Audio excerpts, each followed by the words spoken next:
So you're interested in purchasing one of GM's new three-row SUVs, including the Chevy Traverse RS, the GMC Acadia Denali, or the upcoming 2025 Buick Enclave Avenir.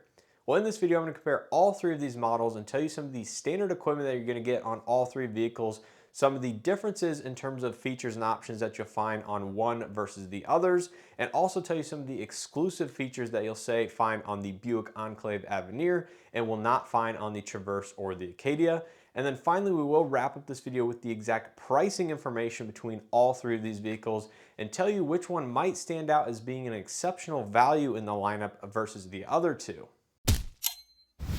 So as usual, I want to start out this video putting out this disclaimer and saying that I created this list of similarities and differences to the best of my ability using the GM Fleet Order Guide. If you believe anything is incorrect or just need a little bit of additional clarification, go ahead and leave a comment down in the comment section. I will do my best to answer them, and of course, I highly recommend checking these out on the respective manufacturer website, including Chevy, GMC, and of course, Buick once it becomes available for the 2024 and or 2025 model year, depending on these vehicles.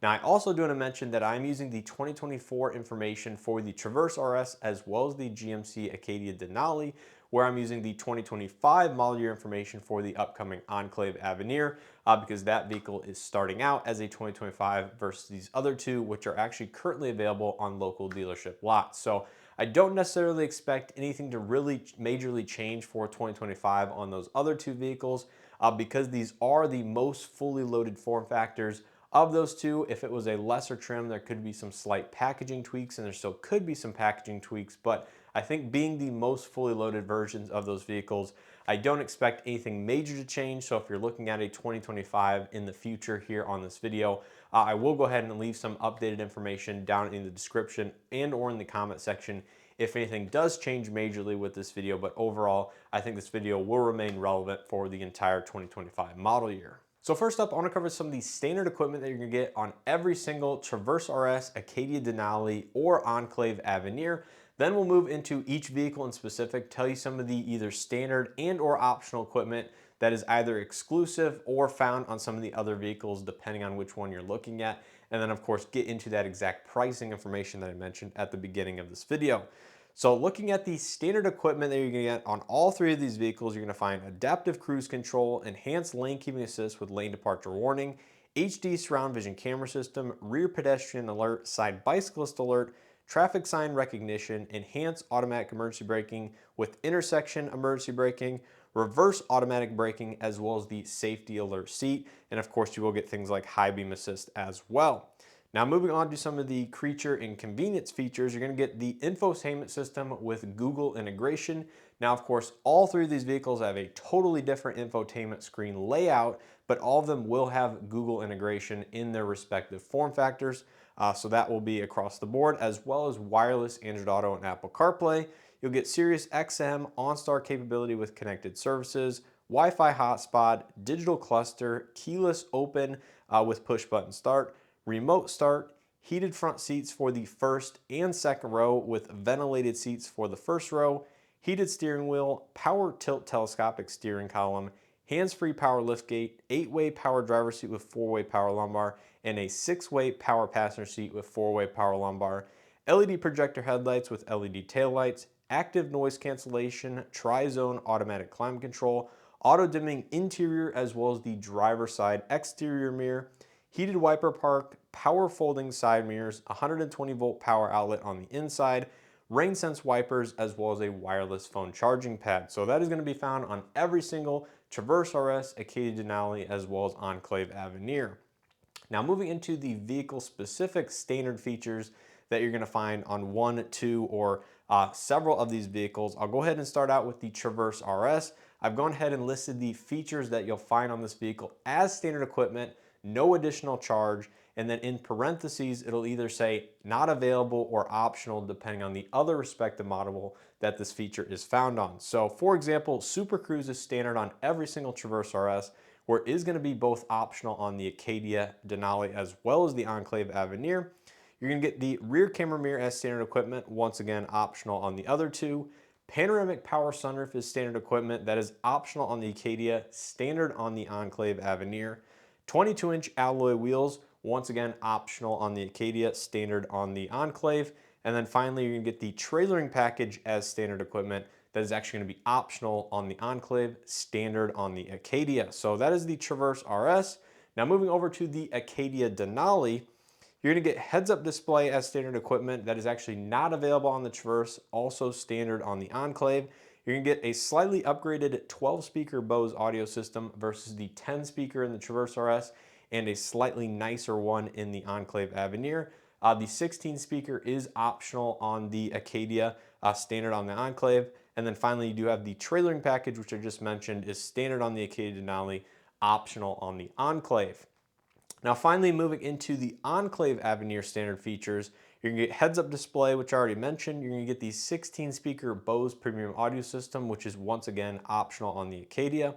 You're gonna get the panoramic power sunroof, 22-inch alloy wheels, and then moving into these last couple, these are actually exclusive to the Enclave Avenir, not available on either of the other two vehicles that I'm comparing. So you're gonna get the massaging front seat functionality with some of the four-way power lumbar adjustments, chassis continuously variable damping control, as well as front park and cornering lights that I was only able to find on the Enclave, not on the other two vehicles in this comparison. So, overall, you can see there's actually not a ton of difference between all three of these vehicles across the GM brands, but there certainly is going to be some packaging differences, and whether or not some of these features are not available on the other two or just simply optional is very interesting to see. So that's going to be all the differences that I was able to distinguish from the Traverse RS and Acadia Denali, and of course the Enclave Avenir. Now, taking a look at exterior colors, as far as I was able to tell, all of the exterior colors are going to be identical, just named differently across all three of these brands. Harvest Bronze on the Traverse and on the Acadia is actually not available on the Denali and RS respectively. It's only on the off-road variants of those two vehicles. So if you exclude that out of the way, as far as I was able to tell, exterior colors are going to be the same across the board. It's just a matter of how much of an additional upcharge, if any upcharge, is going to be charged on the Chevy versus the GMC versus the Buick, for example. Now, finally getting into the information I'm sure you guys are most curious about, that is the pricing information. So starting out with the Traverse RS, all of these prices will include destination. Front-wheel drive Traverse RS is going to be $55,595, and an all-wheel drive variant is going to come in at $57,595. Moving on to the standard Acadia Denali, the front-wheel drive is going to come in at $55,695, and all-wheel drive is going to run you $57,695. As you can see, there's just a $100 price difference between a Traverse RS and a standard Acadia Denali, but there is going to be two optional packages on the Acadia. And then finally, coming into the Enclave Avenir, the front-wheel drive is going to run $59,395, and the all-wheel drive is going to come in at $61,395. And once again, it does include some optional equipment if you want to make all three vehicles exactly equal or as equal as possible. So taking a look at some of the optional equipment, the Acadia Denali will have a Super Cruise package as well as a Denali Reserve package, which can total over $6,500 if you check both of those two option packages, in addition to the base Denali pricing. And then looking at the Enclave, for example, you're going to have an optional Super Cruise package and then the trailering package for $650. So that's just a little bit under $4,500 of total optional equipment on an Avenir.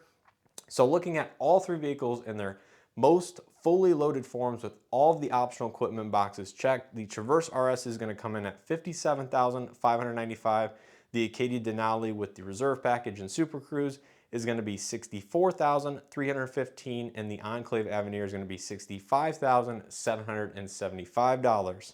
So, I think that is pretty much going to be the tail of this comparison video, in that, looking at a Traverse RS versus the other two vehicles in this price point, apples to apples or as best as possible, there's going to be about an $8,000 price difference between an Enclave Avenir and a Traverse RS, or about a $7,000 price difference between an Acadia Denali Reserve and that of a Traverse RS. And you're really not going to miss out on all that many features and options, at least to the average consumer. If you go back up and look at my actual feature differences, sure, you are going to miss out on, say, heads-up display on the Traverse RS, the slightly nicer Bose premium audio system, You're going to miss out on the massaging seats, the chassis continuously variable damping control, and stuff like that that the Enclave Avenir has. But in comparison to the Acadia Denali, really it's just the audio system and the heads-up display are going to be the two features that I was able to distinguish that are actually going to be different at that, fully loaded price point. So I think one of the key takeaways that I was able to look up was that if you really, really do not want the panoramic power sunroof, then obviously you can't get an Enclave Avenir or a Traverse RS. You have to go with the Acadia Denali, and then you can option the Super Cruise package without the panoramic sunroof and the larger 22-inch wheels if you really do want. And that will come in just over $61,000. So if you really don't want a sunroof, you will have to go with the Acadia Denali. Unfortunately, as the other two make the panoramic power sunroof standard equipment on the highest trim level, unlike the Acadia, for example. But overall, you guys will have to let me know down in the comment section below what you guys think of the pricing differential between all three of these vehicles, and which specification you would choose and why. I think it is interesting that Chevy decided to make Super Cruise standard equipment on the Traverse RS, where it's actually not standard on the Acadia or the Buick Enclave. It's good that if people don't want Super Cruise, they don't have to have that added hardware inside of the vehicle. But I think Super Cruise is ultimately going to be a very valuable and differentiating factor in this segment of SUV that people will opt for it or want it on their vehicles. So they're going to check that option box anyways. But maybe I'm wrong. You guys will have to let me know down in the comment section below. You will have to keep in mind that if you do want lane centering assist, not just the kind of ping pong lane keeping assist that's standard, you will have to choose the Super Cruise function because that's the only way that you can get lane centering functionality currently on all GM vehicles that I'm aware of. The one that stands out to me, obviously, to wrap up this video as being a really extreme good value when you just compare the GM SUVs is going to be the Traverse RS. I think at under $58,000, fully loaded to start is, very, very good deal, especially when you're looking at, over $64,000 and $65,000 for the other two vehicles.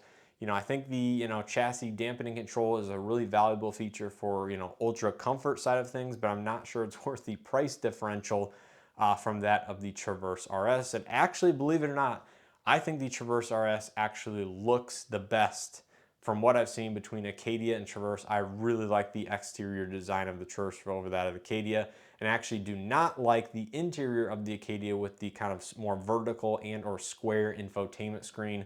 And all the buttons for the below the screen itself. I just don't like that in comparison to that of the Traverse. Now, obviously, I haven't seen a Buick Enclave in person yet, but from the press images, it looks cool. I love the 30-inch kind of curved uniform display for the dashboard. I think that's a standout feature, and I'm sure there'll be a handful of things that I both like and dislike with the Enclave versus that of the other two GM SUVs in this video. But hopefully you guys enjoyed this video and or found it helpful. If you did, make sure to hit that like button below. It greatly helps out the channel's videos. Subscribe if you haven't already, and consider becoming a channel member if you guys want to support these comparison videos and other content here on the channel a little bit further.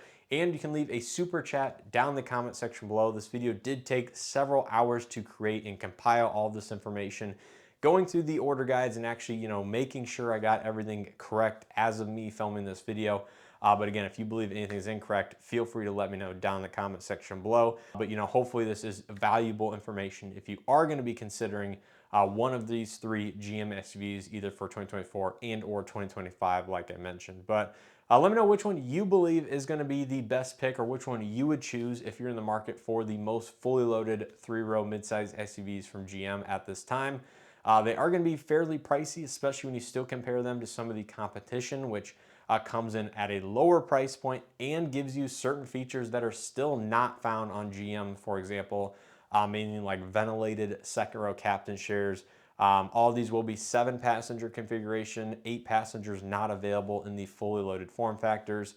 And luckily you do get the power up down third row seats with the one-touch release second row, which is nice on all three of these vehicles. But there's certainly some benefits to some of the other competitors out there for the same, if not a lower price tag. But with all that being said, I appreciate continued support here on the channel. And as always, hope to see you guys in the next one.